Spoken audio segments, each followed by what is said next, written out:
Hi everyone, it's Wednesday the 20th of July and this week's challenge is Kaboom. We got the star hero of Rufus to help us, whose leader trait gives you a charge point every time the incoming timer counts down to 0. So that's useful on quick spawning maps. And we've also got non-heroes starting charged. So if you've got a non-hero assault or a bruiser, that can really be helpful. It's going to be a tough challenge. There are a couple of really horrible maps in here, but should be able to get through them with Princess and Yumiko if you're getting stuck. The weekend event this week is radioactive, and so be more active, get more radios.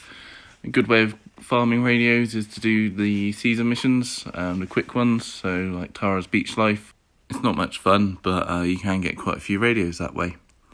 So let's get on with the maps, and the first one is Old Bricks, and this is one of the harder maps of this set, particularly at higher level. You really do need a decent spawn to have a good crack at this. First thing to note is there's no incoming, so Rufus' leader trait is pretty much useless. He does still give a boost to health, but whether that's going to be actually useful is to be seen. You can't see it here, but there is always a exploder to the bottom right by that first box somewhere. If you can get that with a lot of walkers surrounding it, it's really helpful. You need to open 3 of 5 boxes. You can see 4 of them, and there's one to the bottom right as well. What makes this map tricky is that there are auto spawns at the start next to you and at the top next to the green van, which got coming out after the second turn, which really does push you forward quite quickly. There's also, the boxes are all in the bottom right, and you've got to get through those choke points, which you can get stuck behind a wall of walkers. So one thing I do like to do is leave the exploder on the right hand side and hope it doesn't wander off too far, allowing you to clear a way to the exit at the end. Peter Glenn obviously can be quite useful if you can use him to open the boxes and move. But yeah, one of the harder ones, particularly at high level. So the next map is Lock-In. Again, this is probably the hardest map on the set from what I remember. Starts with a few walkers on the map, 4 I think it is, and a riot. And then you get auto spawns through the gate every turn until you close the gate. You get 2 coming out there every time. When it takes 3 turns to shut the gate as well. So just to show you what it looks like when you start on the gate, you get incomings to spawn to the left, and then on the second turn you get another spawn of some to the left and one to the bottom, and you do get an exploder spawn at that point, but you want to leave him for a bit. You don't want to get him just yet. And then on the last turn, you get a spawn. Note the one at the bottom here. But on the last turn, you get a spawn at the top as well. So trying to control all of those, whilst one person's on the gate can get a bit tricky. It's very frustrating. We've also got the 2 coming through the gate every turn as well.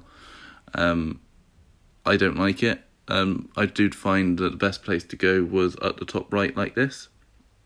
It gives you the best chance of creating a stun wall and being able to protect the gate opener, who will be Rufus on this. And I think Rufus, Princess, Yumiko is going to be the best team for it. It's going to be difficult to do it with anyone else. Possibly a bruiser with a riot shield, but you've got to make sure you're getting charged every turn for that technique to work. Once a gate's shut, kill all walkers and you're done. So the next map is Perimeter Defense. On this one, you need to open the 3 crates, top left, top right and bottom right. And then once you've got the line opened, there's a switch next to the 46 riot on the right hand side next to the gate, which you need to open. And then you've got to get to the line. There is a threat counter on this one, so you may get charge points when that reaches 0. It's quite a long threat counter though, so it's not going to be that useful. One other thing to bear in mind is when you hit the switch to open the gate, you get a spawn on the line, so make sure you're charged and ready to deal with that. And also an exploder will spawn within range to the bottom left, which I'll show you now, just like that.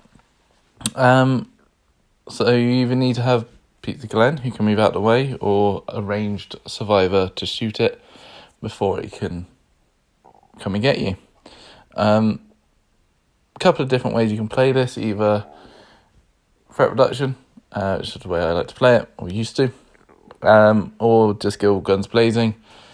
Do beware though, the incoming does come from all over the place, so you're going to want to get those 2 top boxes as quickly as possible if you're doing that, and when you get over to the right hand side. Hopefully this that helps, but the next map is Fire in the Hole. This one again is quite dependent on a good starting spawn. You do have a threat counter again, and again it's quite a long one, so you're probably not going to get many charge points from Rufus. A decent spawn on this can make it a much easier map. You've got 2 exploders, a riot and several normal walkers. You can't always see what's around that corner. There's usually a couple up there as well.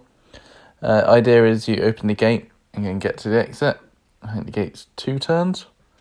Once you start working on the gate, you'll start getting a spawn from the top of that corridor. And once you've finished opening the gate, you'll get a massive spawn on the right hand side by the line, which also includes an exploder. Not really sure the best way to do this. It's been ages since we played it. This is the team I used before, which worked quite well. Took my time keeping the threat down, herding and stunning until I was ready to open the gate, and just making sure that Beta was charged, ready to stun stuff on the right hand side.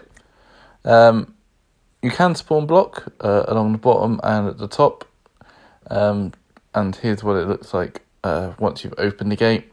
As you can see, at the top, when you start working on the gate, you'll start spawning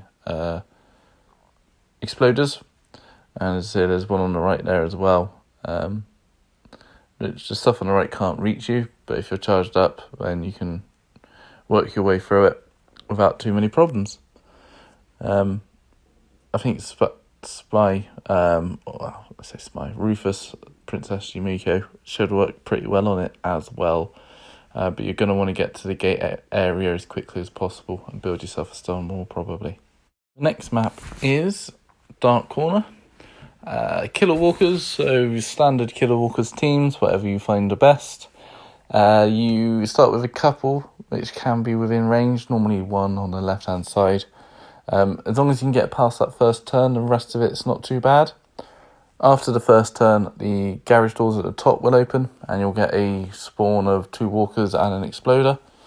You can either explode it straight away if you've got something with ranged, and then you can, or you can wait and see if you can bunch up a few more walkers together with it, and then explode it. You've also got a tank on the right hand side, and you do get some auto spawns over on the right hand side that you can't see. So they will keep coming. I think it's after the 4th turn you get another spawn. If you kill everything before that, it does finish the map. Basically, stay on the left hand side, stun everything to your right, try and get everything's attention, either with Shiva or just shooting through. Bunch it all up and just keep setting it on fire and killing it. Pretty straightforward once you got past that first turn. Right, the next map is Fusebox. This one is quite an interesting map. It does get very difficult at the end in Nightmare, to be fair, especially having Rufus in lead. Incoming again, so you will get charge points. You got to open 3 crates, one at the bottom middle, one at the top left, one at the top right, and get to the exit. There is also a fuse box in the room you start with, next to the gate at the top. If you press that, then one gate will shut and the other one will open. This allows you to get the walkers to chase you and move around how you want. Can be useful. You can get everything to come up towards the top gate, shut it, and make them walk all the way back round again. Having Pizza Glen in there is quite useful, being able to open it and then shut it, open it and then move. Not much I can say about this. There's a tank in there and an exploder and a couple of riots. Try not to hit the exploder until either just after the incoming, or if there is a lot of walkers you can hit with it, to try and clear some space. But I would think, I don't know, Rufus with the Rosita's assault rifle, Pizza Glen and Zeke might work quite well on it. But yeah, or a bruiser with the riot shield, as long as you can keep that tank away using the Rosita's assault rifle. That's it for this week. Hope you found this useful. Don't forget to like and subscribe if you haven't already done so, and see you soon.